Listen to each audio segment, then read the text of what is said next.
याद रखो उत्तानपाद, यदि पुत्र वियोग में मेरी पुत्र वधू को कुछ हो गया तो तुम मेरे शाप से नहीं बच पाओगे। पिताश्री सुनिए तो सही। मैं कुछ नहीं सुनना चाहता। पिताश्री, पिताश्री मुझे इतना कड़ा डंडा दीजिए पिताश्री।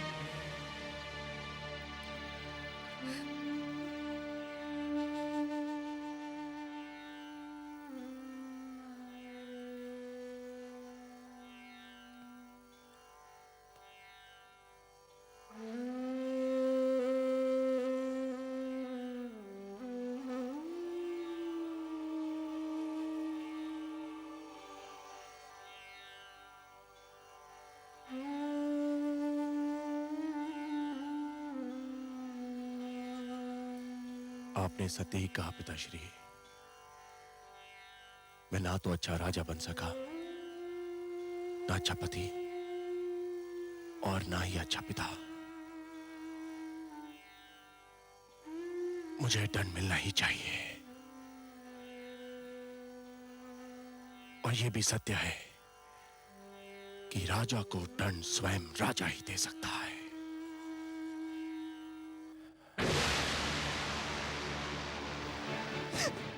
नहीं स्वामी, ये आप क्या कर रहे हैं? छोड़ दो, मुझे मर जाने दो। मेरे अपराध का यही दंड है, यही मेरा प्रायश्चित है। नहीं, पाप अपराध का प्रायश्चित नहीं होता। आत्महत्या पाप है और मैं आपको एक कदापि नहीं करने दूंगी।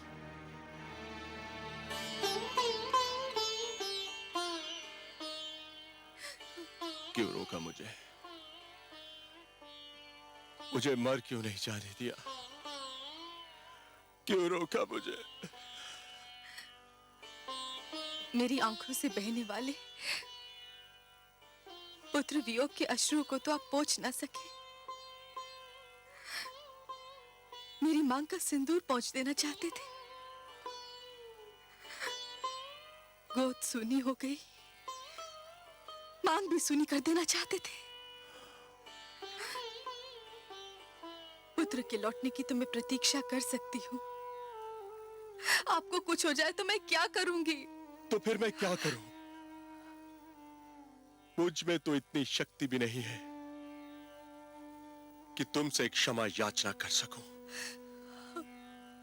ऐसा ना कहिए महाराज।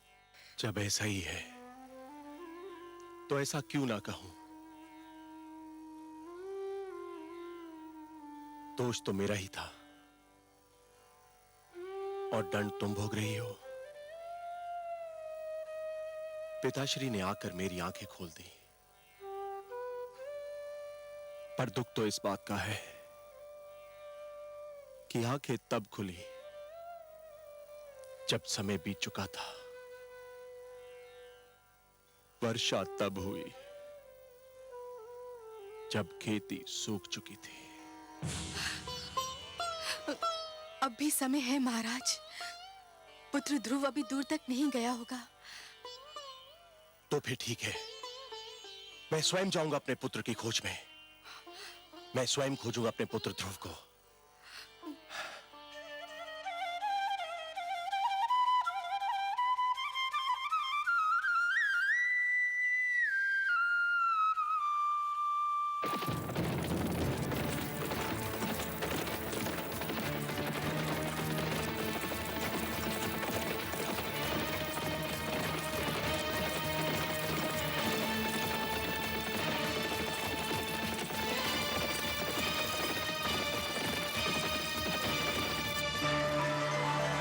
नारायण नारायण।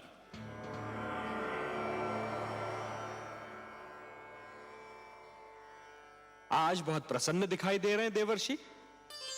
प्रसन्न क्यों ना हूं सर्वेश्वर। धरती पर जब कोई अनुपम घटना घटती है तो मन इस प्रकार से खिल उठता है मानो बसंत बयार बहने से मधुबन। और आज तो मैंने वो दृश्य देखा जिसे देखकर मैं आनंद विभोर हो उठा। मुझे ज्ञात नहीं था कि कभी कभी किसी के कड़वे वचन भी कानों में अमृत रस घोल दिया करते हैं। तो अपनी प्रसन्नता हमसे नहीं बांटेंगे देवर्षि? आपसे क्या छिपा सकता हूं? आप तो विश्वव्यापी हैं। परंतु विश्वास कीजिए, आज महाराज मनु ने अपने पुत्र को ऐसी खरी खरी सुनाई कि मेरा मन तो झूम उठा।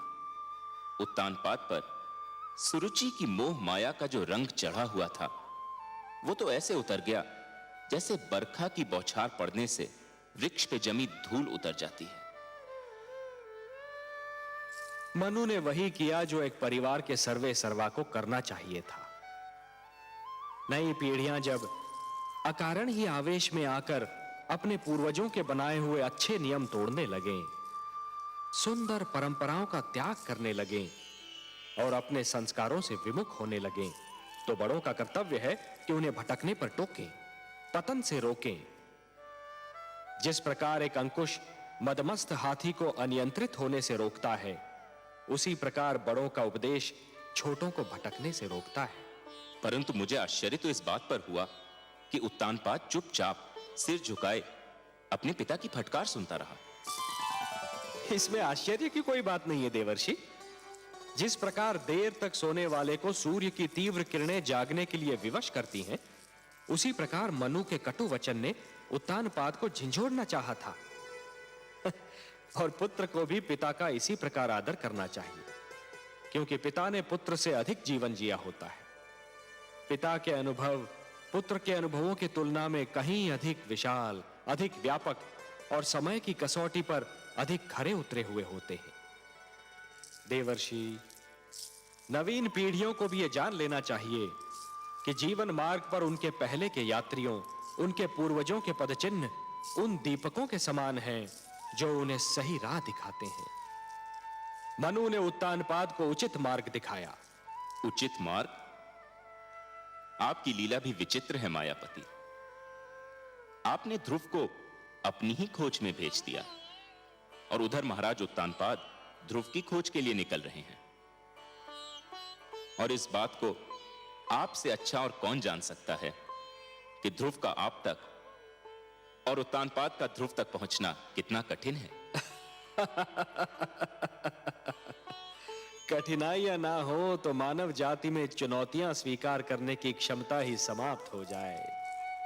हर पग पर सरलता मिली तो मानव जीवन बहुत कठिन हो जाएगा देवर्षि। जूझने दीजिए उन दोनों को अपने संघर्षों से। उन्हें पता तो चले कि जीवन की कठिनाइयों से हर व्यक्ति को स्वयं ही उलझना पड़ता है और स्वयं ही उनके समाधान ढूंढने पड़ते हैं। वह तो ठीक है प्रभु, मुझे महाराज उत्तानपाद की चिंता नहीं है। वो तो ध्रुव की खोज में निकले हैं। ध्रुव किन मार्गों पर जा सकता है, किन क्षेत्रों में जा सकता है, इसका ज्ञान है उनको। उन्हें किसी मार्गदर्शक की आवश्यकता नहीं है। मुझे चिंता ध्रुव की है प्रभु। वो तो आपकी खोज में निकला है। उसे तो अपने नगर के मार्गों का ज्ञान नहीं है, तो फिर क्षीरसागर के मार्ग का क्या ज्ञान होगा प्रभु? प्रश्न यह उठता है कि ध्रुव का मार्गदर्शन कौन करेगा? आप करेंगे देवर्षि। ध्रुव का मार्गदर्शन आप करेंगे। मैं? हाँ, आप। वैसे भी सारे विश्व को विष्णु का पता तो आप ही बताते हैं। इन तीनों लोकों में आपसे बड़ा मार्गदर्शक और कौन हो सकता है मुनिवर? ध्रुव का मार्गदर्शन आप ही को करना होगा। आपका कथन मेरे लिए आदेश के समान है प्रभु। तो फिर अपना कार्य सिद्ध कीजिए। महादेवी लक्ष्मी भी व्याकुल हैं ध्रुव के लिए। उनकी अशांति दूर कीजिए। किंतु माता हैं कहां?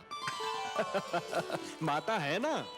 ध्रुव का कष्ट उनसे सहन नहीं हो रहा था देवर्षि, इसलिए धरती पर गई हैं उसे भोजन कराने। परंतु समस्या यह है कि उसे तो भोजन की भूख ही नहीं है।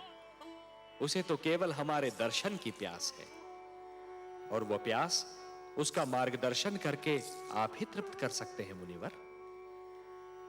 ठीक है प्रभु, यदि आप ये चाहते हैं कि आप भी मेरी परीक्षा लें, तो ऐसा ही सही। मैं चेष्टा करूंगा कि ध्रुव उस मार्ग पर चले जो उसके लिए शुभ हो, मंगलमय हो। नारायण नारायण।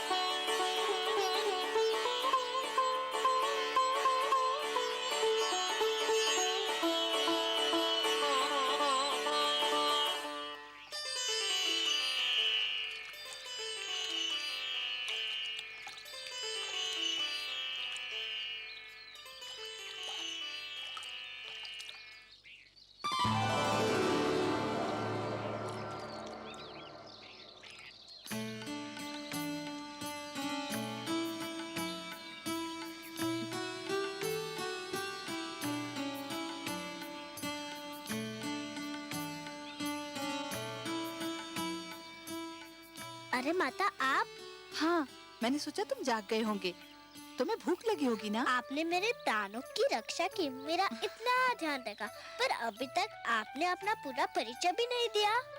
कहा ना कि माता हूँ।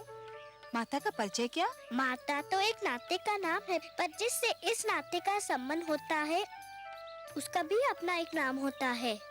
अच्छा, मेरा नाम तो सुनो, मेरा नाम विष्णु प्रिया है। विष्णु प्रिया अर्थात भगवान विष्णु की प्रिया। यदि आप भगवान विष्णु की प्रिया है, तब तो आप ये भी जानती होंगी कि भगवान विष्णु कहाँ निवास करते हैं। नाम विष्णु प्रिया होने से कोई भगवान विष्णु की प्रिया थोड़ी ही हो जाती है। और यदि ऐसा होता तो इस समय भगवान विष्णु मेरे साथ होते और तुम्हें उनकी खोज में भटकना नहीं पड़ता। तुम्हारे लिए भोजन लाई हूँ, चलो इसे ग्रहण कर लो। मुझे क्षमा कर दो माँ, मैं जानता हूँ तुम मुझे खिलाए बिना भोजन नहीं करती थी, पर मैं भगवान विष्णु से मिले बिना तुम्हारे पास नहीं आ सकता। लो। धन्यवाद माते, मुझे भूख नहीं है। क्यों बेटे? पुत्र ध्रुव! ध्रुव! पिताश्री, पुत्र ध्रुव! पिताश्री आ रहे हैं, मुझे कहीं छुपा दो। क्यों बेटे? पिताश्री आ रहे हैं, मुझे देख लिया तो मुझे घर पकड़ ले जाएंगे। मैं घर जाना नहीं चाहता, मुझे कहीं छुपा दो माते, मुझे कहीं छुपा दो। चलो चलो मेरे साथ। ध्रुव!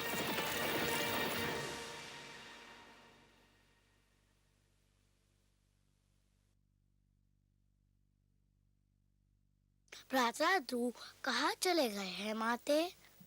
जहां भी गया हो, तुझे क्या करना है? मेरे लाल, जिस दिन तेरा जन्म हुआ था उसी दिन मैंने स्वप्न संजो लिया था कि राज मुकुट सिर्फ तेरे ही सर पर रखा जाएगा। उसी दिन मैंने मन में ठान ली थी कि राज सिंहासन पर सिर्फ तू ही बैठेगा, चाहे उसके लिए मुझे कुछ भी करना पड़े। भगवान की अपार कृपा है कि मुझे कुछ नहीं करना पड़ा। ध्रुव स्वयं ही चला गया। तेरी राह का एक ही कांटा था, वो भी दूर हो गया। परंतु पिताश्री तो उन्हें ढूंढने गए हैं। ढूंढने नहीं गए हैं पुत्र, ढूंढने का स्वांग रचा रहे हैं। नहीं तो संसार कहेगा कि पिता को पुत्र की चिंता ही नहीं। वास्तव में वो प्यार तो तुझसे करते हैं, और वो भी इसलिए कि तू मेरा पुत्र है। अब शीघ्र ही भोजन समाप्त कर ले, हमें बहुत से कार्य करने हैं।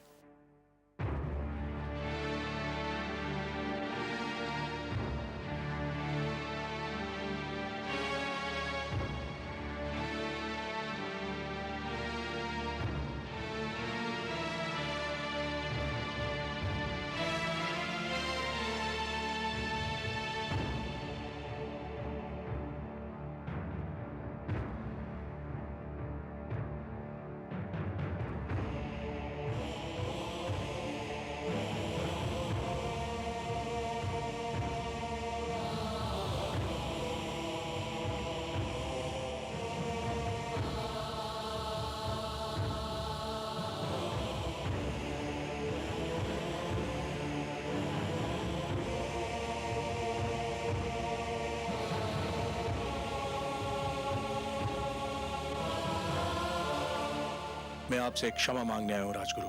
क्षमा? मुझसे क्षमा? किस बात की क्षमा? मैं क्षमा मांगने आया हूं राजगुरु अपने उस भूल की कि मैंने आपका परामर्श ठुकरा दिया। आपने मुझे रोका था और बिल्कुल ठीक रोका था कि मैं महारानी सुनीति का स्थान सुरुचि को ना दूं, परंतु मैंने आपका तिरस्कार किया। मैं अपनी उसी भूल की क्षमा मांगने आया हूं। राजा मांगता नहीं है महाराज, राजा तो देता है, प्रदान करता है। राजा क्षमा मांगने लगे तो अपराधी को दंड कौन देगा महाराज? आपकी भूल ये थी कि आप अपनी इंद्रियों को वश में न रख सके, अपनी इच्छाओं पर नियंत्रण न कर सके, जिस प्रकार अश्व का सवार यदि अपने अश्व को नियंत्रण में न रख सके तो अश्व उसे अपनी पीठ से धरती पर गिरा देता है, उसी प्रकार आप अपनी कामुक इच्छाओं पर नियंत्रण न कर सके और इन इच्छाओं ने आपको वहां पहुंचा दिया जहां आप आज स्वयं को पा रहे हैं। कर्म से गिरकर आपने राजा के धर्म को लज्जित कर दिया है महाराज। राजा तो ईश्वर का प्रतिनिधि होता है और उसे किसी से क्षमा मांगना शोभा नहीं देता। मुझसे वास्तव में भारी भूल हुई है। मुझे दंड दीजिए राजगुरु, मुझे दंड दीजिए। भूल अवश्य हुई है महाराज, परंतु मैं दंड देने वाला कौन होता हूं? मुझे तो ये अधिकार ही प्राप्त नहीं। ये भूल आपने मर्यादा के विरुद्ध की है, अपने राजधर्म के विरुद्ध की है और इस भूल का दंड या क्षमा आपको स्वयं आप प्रदान कर सकते हैं या ईश्वर। मुझे स्वीकार है आपका परामर्श राजगुरु, परंतु आप ही बताइए कि मैं स्वयं को इस भूल का क्या दंड दूं? वो तो आपको मिल ही रहा है महाराज। क्या पुत्र वियोग किसी दंड से कम है? क्या इस राजमहल का सूनापन और सन्नाटा किसी दंड से कम है? क्या ये कुछ कम दंड है कि आप राजभवन में हैं और पुत्र ध्रुव वनों की धूल छान रहा है? राजगुरु, यही दुख तो मुझे चैन नहीं लेने देता। चैन तो आपको उसी समय मिलेगा महाराज, जब आप ये निश्चय कर लेंगे कि आप इस भूल को न स्वयं दोहराएंगे न कभी किसी को दोहराने देंगे। प्रजा तो राजा के पद चिन्हों पर चलती है। आप अपनी प्रजा को विश्वास दिलाइए कि ऐसी भूल अब कभी नहीं होगी। रही क्षमा तो वो तो केवल ईश्वर ही कर सकता है। आप भगवान विष्णु से प्रार्थना कीजिए कि वो आपके पुत्र की इच्छा पूर्ति करते। ये होता है तो आपको अपने आप ही क्षमा मिल जाएगी। वो तो मैं अवश्य करूंगा राजगुरु, किंतु इस समय जाकर महारानी सुनीति से क्या कहूं, यही सोच मुझे खाई जा रही है।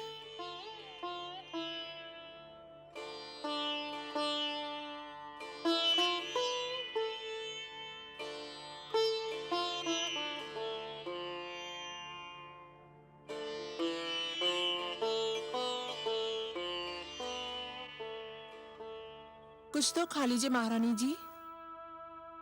इसे ले जाओ दासी, मुझे भूख नहीं है। कब तक आप भूखी रहेंगी महारानी जी? कुछ तो खा लीजिए ना। कैसे खाऊं? न जाने मेरे ध्रुव ने कुछ खाया होगा कि नहीं।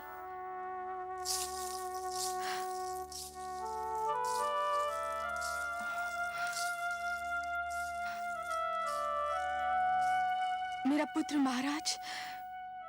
नहीं, कहीं नहीं मिला। मैंने सारा क्षेत्र छान मारा, उसका कहीं पता नहीं चला।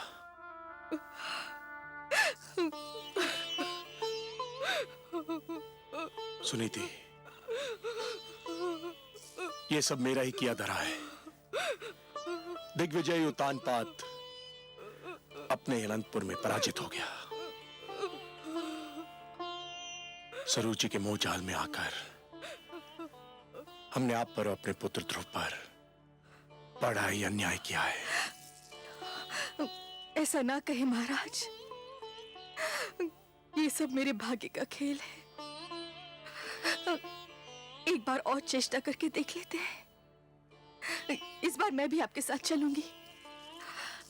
वनों में, पहाड़ियों में, घाटियों में, हर जगह उसे पुकारूंगी। कभी तो सुनेगा अपनी माँ की करुणा भरी पुकार। कभी तो सुनेगा। एक महारानी होकर आप भटकती फिरे। नहीं, ये उचित नहीं है।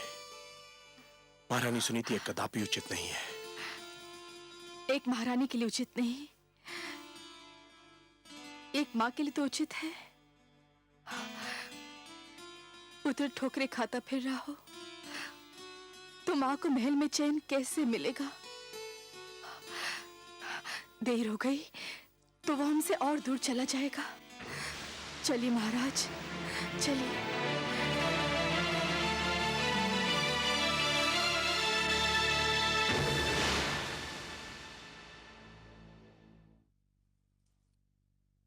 महारानी महारानी, सब बना बनाया खेल बिगड़ गया। शुभ शुभ बोल बावली, कौन सा खेल बिगड़ गया? महारानी सुनीति ने महाराज का मन एक बार फिर जीत लिया है। क्या? ये तू क्या कह रही है? स्पष्ट बता, क्या हुआ? मैं वहीं से चली आ रही हूँ। पुत्र शोक ने महाराज को व्याकुल कर दिया है। वो मेरे सामने महारानी सुनीति के समक्ष अपना पश्चाताप प्रकट कर रहे थे। क्या? हाँ महारानी, और अब दोनों मिलकर राजकुमार ध्रुव की खोज में जा रहे हैं। कुछ कीजिए, वरना आपके सारे सपने चकनाचूर हो जाएंगे। नहीं, यह असंभव है। ऐसा नहीं हो सकता। मैं देखती हूँ कि महाराज कैसे जाते हैं।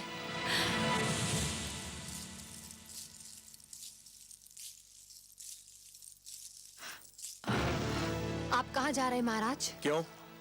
क्या मुझे कहीं जाने के लिए तुम्हारी आज्ञा की आवश्यकता है? हम अपने पुत्र को ढूंढने जा रहे हैं, जो केवल तुम्हारे कारण राजमहल छोड़कर चला गया है। हम दोनों मिलकर अपने पुत्र को ढूंढेंगे। ये अचानक पुत्र मोह कैसे उमड़ा है महाराज? पिताश्री ने आकर मेरे नेत्र खोल दिए हैं। मुझे आज ज्ञान हुआ है कि परिवार में पिता का क्या महत्व होता है। मैं भटक गया था। पिताश्री ने मुझे सत्य का मार्ग दिखाया है, और अब मैं इस मार्ग को कदापि नहीं छोड़ूंगा। कान खोलकर सुन लीजिए महाराज, मैं आपको कहीं नहीं जाने दूंगी। तू मुझे जाने नहीं देगी? तू रोकेगी मुझे? हाँ, मैं रोकूंगी आपको, क्योंकि मैं आपकी पत्नी हूँ। तू पत्नी नहीं, पत्नी के रूप में हमारे परिवार के सुख चैन, हमारी एकता और हमारे प्रेम की शत्रु है। महाराज, तू उस चमकती रेत के समान है जो प्यासे यात्री को दूर से जल तो दिखाई देता है, परंतु पास आने के बाद पता चलता है कि वो जल नहीं, केवल रेत है। पिताश्री ने आकर मुझे इस मोह जाल से मुक्त कर दिया है। तेरे मोह में फंसकर मैं अपनी देवी समान धर्म पत्नी को भूल चुका था, अपने आप को भूल चुका था। तो ये कहिए ना कि सुनीति ने अंत में आप पर अपना रंग जमा ही लिया। मैं सब समझती हूँ, इसी ने आपको मेरे विरुद्ध भड़काया है। ये बेचारी शोक की मारी किसी को क्या भड़काएगी? इसके मन में तो पुत्र वियोग की अग्नि दहक रही है। पर तू क्या जाने इस दुख को? यदि तेरा उत्तम कहीं चला गया होता तो तुझे ज्ञान होता कि पुत्र वियोग क्या होता है।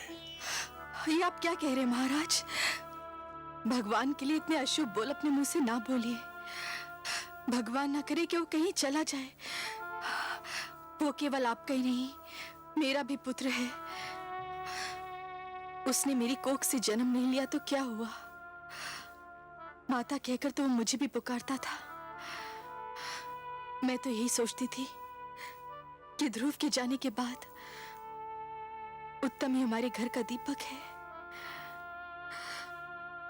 ध्रुव को तो मैं खो चुकी हूं। उत्तम भी अगर कहीं चला गया तो हमारा क्या होगा? देख लिया तुमने, ये है माता, ऐसी होती है ममता। और एक तुम हो कि ध्रुव हरदम तुम्हारी आंखों में कांटे के समान खटकता रहता था। तुम यही चाहती थी ना कि राजमहल तुम्हारा हो जाए, यह ऐश्वर्य तुम्हारा हो जाए, मेरे राजकोष, मेरे सिंहासन पर तुम्हारा अधिकार हो जाए। तो ले, मैं सब कुछ तुम्हें देता हूं और सुनीति को लेकर अपने पुत्र की खोज में जा रहा हूं। यदि वो हमें ना मिला तो हम भी लौट कर नहीं आएंगे। तू बिठा ले अपने पुत्र को राज सिंहासन पर और जैसे चाहे वैसे राज कर। हम जा रहे हैं। चलिए महारानी सुनीति। महाराज,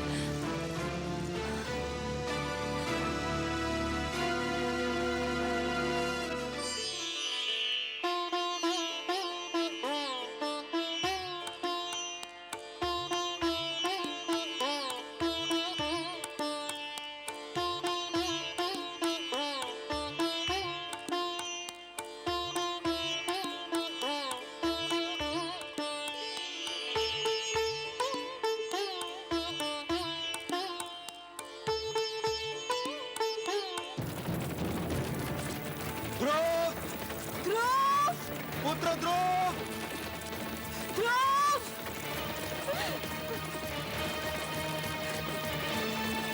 पुत्र ध्रुव! ध्रुव! ध्रुव! ध्रुव! पुत्र ध्रुव!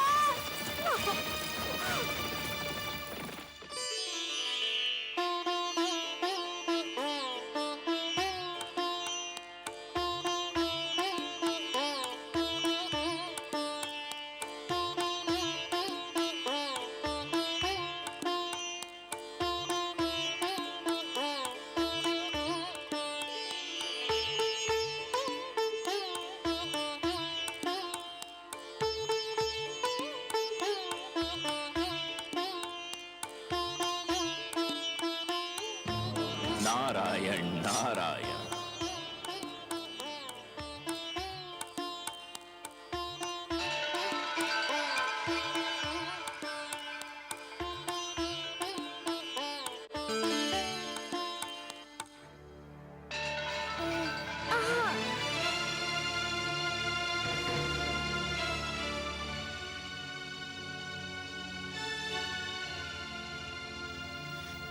बालक, आप कौन है महात्मन?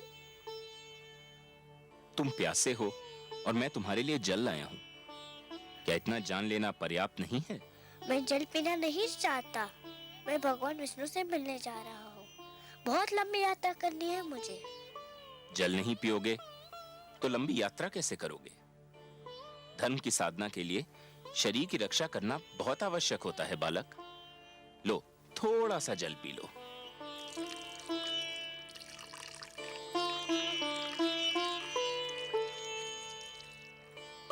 आप जो भी हो, भगवान विष्णु की खोज में यदि मेरा पथ निर्देश कर दे तो आपकी बहुत कृपा होगी।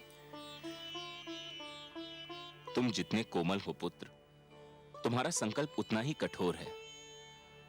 इस कड़ी धूप में कुम्हला जाओगे। मेरी बात मानो पुत्र, घर लौट जाओ। मैं तो समझा था कि आप मेरा मार्गदर्शन करेंगे। मार्गदर्शन ही तो कर रहा हूं। देखो, यहाँ से एक मार्ग तुम्हारे घर की ओर भी तो जाता है। वो भी मिलता है, मुझे घर लौट जाने को कहता है। कोई भी भगवान विष्णु का पता नहीं बताता। मैं उनसे मिले बिना घर नहीं जाऊंगा। ये जानकर भी नहीं कि तुम्हारी खोज में तुम्हारे माता पिता दिशाएं छान रहे हैं। आपको किसने बताया? मैं तो तुम्हें भी बता सकता हूँ। बता क्या, मैं तो तुम्हें दिखा भी सकता हूँ। देखना चाहोगे? देखो। माते! संभलिए महाराज। आप कौन है? आप मेरे माताजी के पास ले जा सकते हैं, तो फिर भगवान विष्णु के पास भी ले जा सकते हैं। मुझे बताइए आप कौन है? मैं नारद हूँ बालक, देवर्षि नारद। बारंबार प्रणाम आपको करता हूँ देवर्षि नारद। मुझे बताइए भगवान विष्णु कहाँ रहते हैं? भगवान विष्णु तो क्षीर सागर में शेषनाग की शैया पर निवास करते हैं पुत्र। चलिए ले चलिए मुझे क्षीर सागर। यही तो समस्या है पुत्र। क्या समस्या है? कोई प्राणी जीते जी क्षीर सागर में नहीं जा सकता। क्षीर सागर में मनुष्य की आत्मा जा सकती है, उसका शरीर नहीं। जब तक कोई प्राणी इस जीवन के बंधन में बंधा है, तब तक वो क्षीर सागर नहीं जा सकता। मृत्यु के पश्चात ही वहां जाया जा सकता है बालक। पर मैं तो जीते जी उनसे मिलना चाहता हूँ। मैं मृत्यु से नहीं डरता, किंतु मैं उनसे मिले बिना मरना नहीं चाहता। तुमने तो मुझे चक्कर में डाल दिया पुत्र। एक बात कहूँ देवर्षि, अवश्य कहो पुत्र। मनुष्य तो मृत्यु के पश्चात ही उनसे मिल सकता है, पर वे स्वयं तो किसी भी जीवित प्राणी से मिल सकते हैं ना? मेरी बुद्धि की परीक्षा मत लो। तुम क्या कहना चाहते हो बालक? यही कि यदि मैं उनके पास नहीं जा सकता, पर वो तो मेरे पास आ सकते हैं ना? हाँ, ये तो संभव है, किंतु इसके लिए बड़ी कड़ी तपस्या करनी होगी। करूँगा, करूँगा, कड़ी से कड़ी तपस्या करूँगा। सोच लो बालक, बड़ी कठिन राह है ये, कष्ट ही कष्ट है इस राह में। भगवान विष्णु के दर्शन के लिए मैं हर कष्ट हंस के सह लूंगा। पहले तुमने मुझे प्रणाम किया, अब मैं तुम्हें, तुम्हारे साहस, तुम्हारे दृढ़ निश्चय को प्रणाम करता हूं। इतना छोटा बालक और इतना बड़ा संकल्प, इतना साहस। अच्छा तो सुनो, तुम्हें उस वन में जाना होगा, दूर अंदर तक। वहां जाके तुम्हें एक मंत्र का जाप करना होगा, निरंतर, तार तोड़े बिना। जाप एक पल के लिए भी नहीं टूटना चाहिए। मुझे मंत्र दीजिए। कहो, ओम नमो भगवते वासुदेवाय। ओम नमो भगवते वासुदेवाय। ओम नमो भगवते वासुदेवाय। ओम नमो भगवते वासुदेवाय। ओम नमो भगवते वासुदेवाय।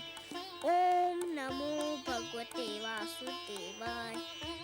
ओम नमो भगवते वासुदेवाय। ओम नमो भगवते वासुदेवाय। ओम नमो भगवते वासुदेवाय। ओम नमो भगवते वासुदेवाय। देवर्षि, माते प्रणाम।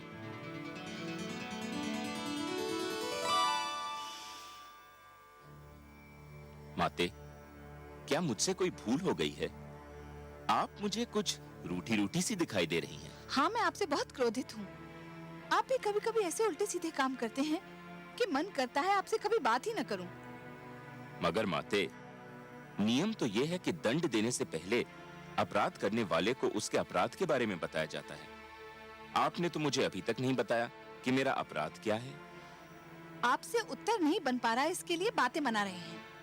मैं पूछती हूँ, उस छोटे से बालक को इतने घोर वन में भेजने की क्या आवश्यकता थी, जहाँ हर पग वन्य पशुओं और विषैले सर्पों का संकट है? ओ, तो माता मुझसे इसलिए रुष्ट हैं कि मैंने ध्रुव को वन में क्यों भेज दिया? और नहीं तो क्या, मंत्र का जाप ही तो करना था।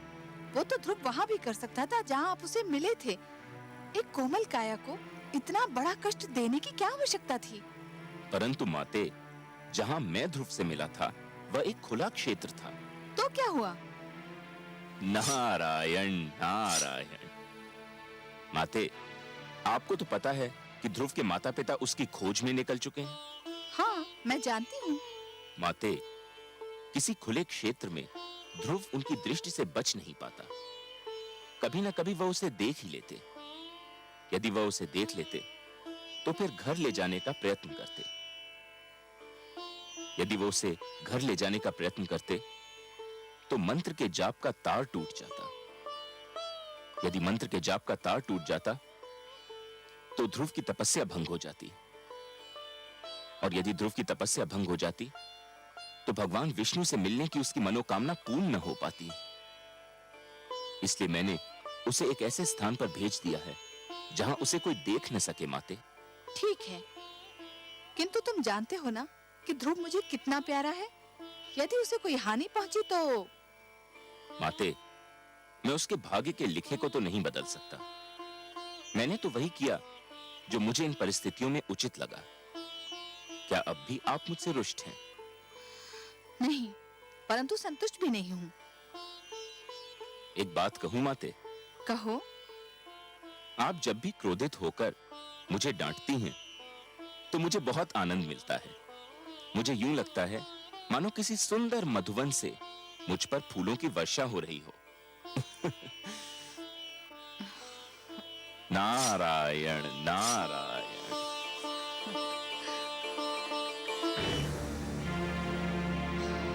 ओम नमो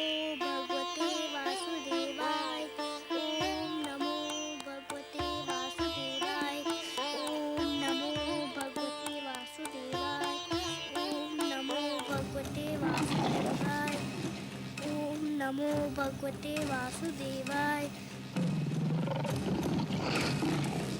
ओम नमो भगवते वासुदेवाय। ओम नमो भगवते वासुदेवाय। ओम नमो भगवते वासुदेवाय। ओम नमो भगवते वासुदेवाय।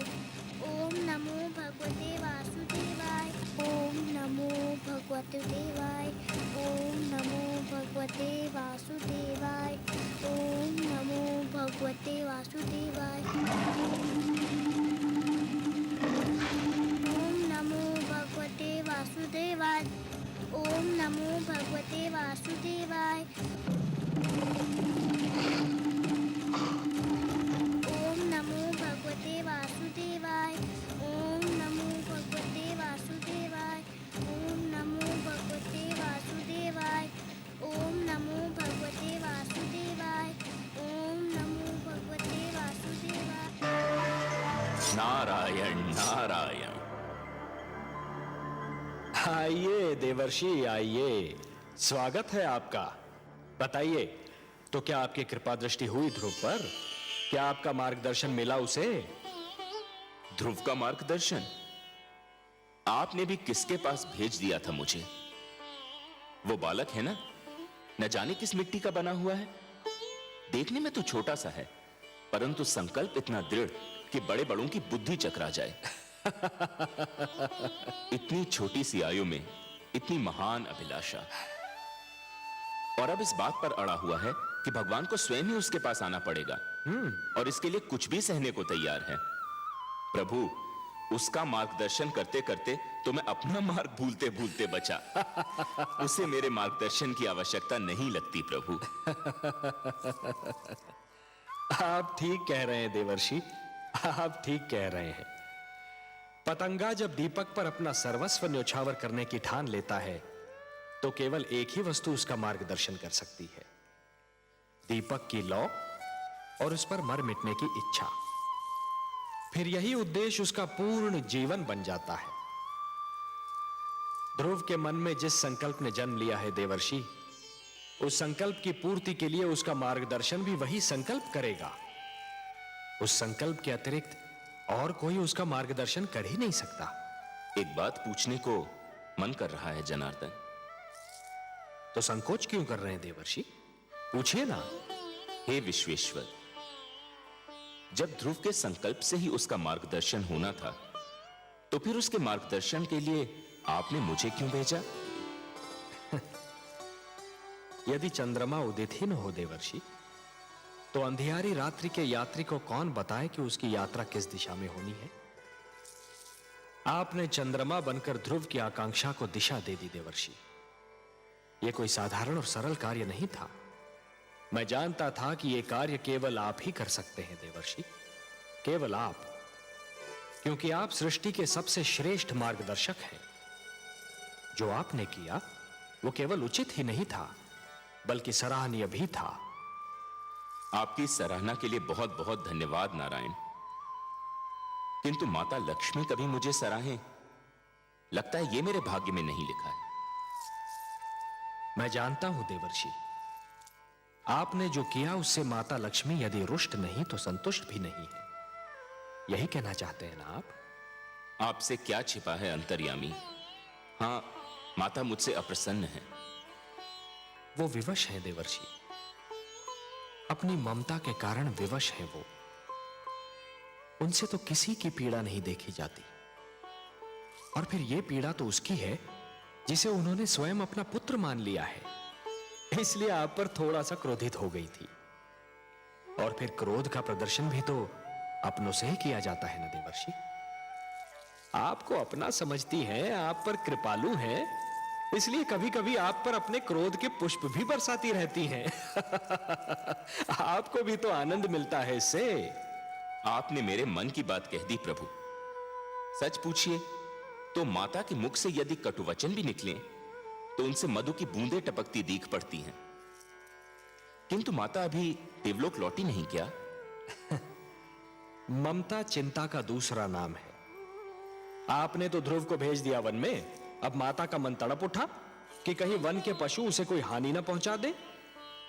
इस समय वो ध्रुव की रक्षा का प्रबंध करने शिव भार्या पार्वती से मिलने कैलाश पर्वत गई है।